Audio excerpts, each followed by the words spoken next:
Maybe climate change is just a joke. Ha! Those pictures of glaciers melting are a hoax. Yeah, right. But if climate change is really, really true, then I've got the right solution for you.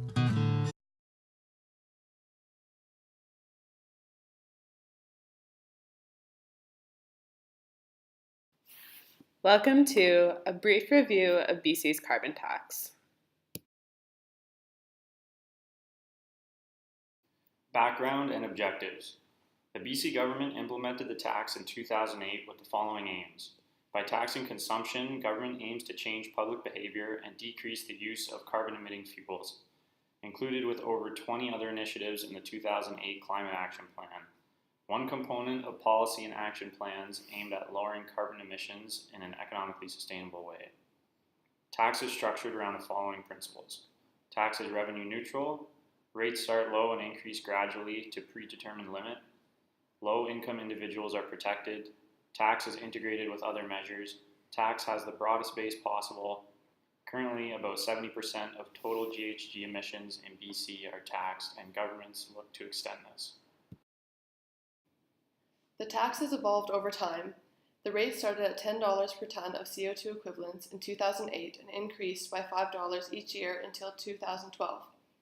In 2013, BC Premier Christy Clark committed to a 5-year freeze on the carbon tax, saying that it was time for other jurisdictions to catch up so BC's competitiveness will not be impaired. So the carbon tax revenue is returned to British Columbians in the form of personal and business tax measures including low-income climate action tax credit, reduction of 5% in the first 2 personal income tax rates, northern and rural homeowner benefit of $200, general corporate income tax rate reduction, small business income tax rate reduction, and industrial property tax credit. Specific sectors and exemptions for BC carbon tax include carbon tax exemptions for motor fuels used in agriculture, grants for eligible greenhouse producers based on carbon tax, paid on natural gas and propane used for heating and carbon dioxide production, incentives for cement producers designed to encourage lower emission intensity. Of the 30% non-taxable GHG emissions are included non-energy agricultural uses, fugitive emissions, non-combustion industrial processes, and net deforestation. This figure summarizes British Columbia's 21st century climate action initiatives, including the 2002 Energy Plan, 2004 Weather, Climate, and the Future, BC's Plan, 2007 BC Energy Plan, a vision for clean energy leadership, the 2007 Canadian Throne Speech, focusing on strengthening Canada's commitment to climate action, the June 2008 Climate Action Plan, and the 2008 BC Budget and Fiscal Plan, all leading up to the implementation of BC's carbon tax on July 1st, 2008. There are a few challenges and concerns with BC's carbon tax. First, it's difficult to predict user behavior.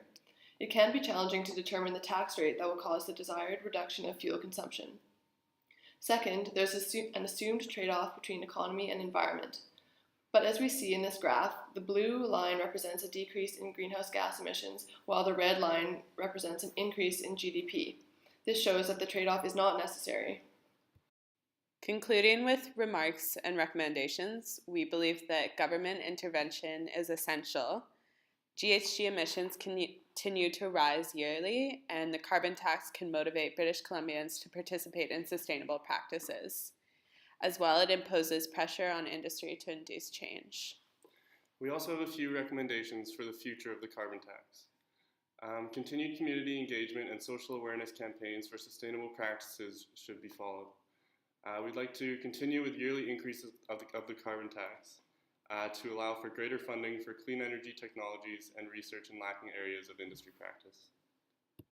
But if climate change is really, really true, then I've got the right solution for you.